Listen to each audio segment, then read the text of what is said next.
Hello po, good morning. Ito ulit kasi paturo muna ako dun sa apo ko kung paano.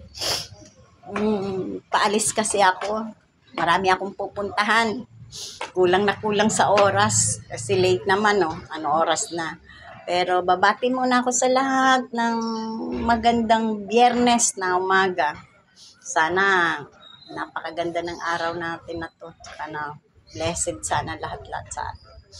Ngayon, di po ba? Wala naman ako content ito lang. Di po ba? Sinasabi ko nga sa inyo, lagi ako dito sa biranda ko. Ito, yung magulo kong biranda, unti-unti naman na papaayos ko. Ayan. Ito. Sinampay na naman ako. Mamaya, mawawala yan pag nag-content ako ng sayaw. Ito po ba? Ito po yung sinasabi ko na pag down na down ako, dito ako tumitingala sa itaas na langit. Dito ako nagdadasal. Dito ako humihingi. Lagi yung ako humihingi. Palahingi talaga ako. Nakikipag-usap ako kay Father God na para isang barkada, isang anak, isang kaibigan. Yan, ganyan ako pag nakikipag-usap. Alam ko naman na din sa mga dinadanas ko. Hindi niya rin ako natitiis. Kahit nga kahit na totoo naman po yung binablog ko, yung mga kinukwento ko sa inyo na talagang walang-wala minsan sa totoo. Pero never kaming nahiga na hindi kumakain. Kasi sabi, milagro nga, miracle, magic. Yan ang mga term ko doon. Ngayon, aalis ako kasi may magandang balita, pero hindi ko naman sasabihin kasi ngayon ang hihingiin ko kay Father God, kay Jesus Christ. Kasi barkada ko yun. Hindi ako natitiis na. Nag-post.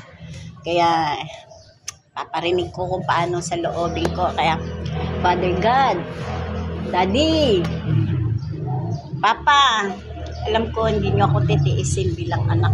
Kasi alam niyo yung laman ng isip at puso. Sa araw na to, bigay niyo po sa akin yung biyaya. Yung gusto ko mangyari. Yung matagal kong pinaghihirapan dahil maraming taong umaasa at tumulong sa mga transaction.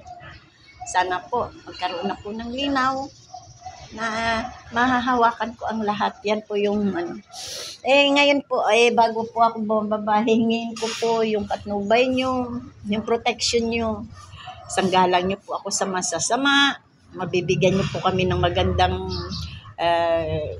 resulta sa lakad ko ito. Ngayon po, aalis po ako. Iiwan ko po sa inyo. Alam ko po, sobrang tiwala ko naman sa inyo.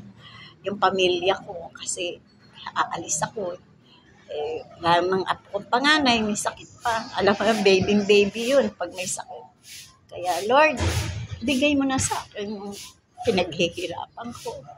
Yung kahilingan ko kasi marami na rin tao na apektuhan kasi walang-wala rin Alam mo naman ako si pera araw-araw. Tsaka sana mapaayos ko ang lahat-lahat, mabigay natin lahat to. At hindi lang po ako humihingi. Ako po nagpapasalamat sa lahat ng biyaya. Lahat-lahat po ng pagsubok, pinapasalamatan ko po yun. Kasi yun po naging daan para maging matatag ako. Tsaka nakikita po mga lesson learned po sa buhay namin, lalo na sa mga apo ko. Nakikita nila kung paano ko sila tinatakbo, paano ko sila dinadaos. Yun po lahat nadadaos ng ito sa tulong po ninyo. Patuloy niyo po akong subaybayan. Patuloy niyo po akong tulungan. Hindi lang po para sa sarili ko, kundi po para doon sa lahat. Para po doon sa taong mga malalapit sa akin, kahit na po kalaban ko. Sige, mamahalin ko na rin po yung mga kalaban ko. Kasi sila din po ang nagbigay sa akin ng mga pananaw sa buhay na nagiging positibo. Nagiging malawak po yung pag-iisip ko. Kaya po, muli, Alam ko po hindi niyo ako pababayaan, gagabayan niyo po ako, poproteksyonan niyo po ako sa lakad namin ng kaibigan kong ito. At bukas po, tuloy niyo po ako na makarating po ako ng Morong Bataan para masundo ko na po yung matanda na gusto ko pong tulungan. Yung veterano po na buhay pa naman ang pakinabangan niya. Maganda po sana, bigyan niyo po sa akin ng kagandahan ng mga lahat ng positibong lakad ko ngayon. Dahil ito po para sa lahat. Para po sa lahat. Gusto ko po sila mapaligaya. Talaga pong kailangan namin yung pera, financial po. At kayo na po nakakalam. Dami ko po hinihingi sa inyo. Pero sa ngayon po, alis na po ako. Tandyan na po yung kaibigan ko. Muli po ako sumasamo sa inyo sa pangalan po ninyo. Pangalan po ni Jesus Christ. Ako po yung muling nagpapasalamat, humihingi ng mga kakulangan ko, kapatawaran ko. At higit sa lahat po, talagang maraming salamat sa lahat-lahat. Bye-bye po. Bye-bye. Jesus. Alam ko naman, nandyan ka sa akin. Bye-bye. Guys, bye-bye now. Kasi ito na naman ako. Iyak na naman ako. Bye-bye. Good day.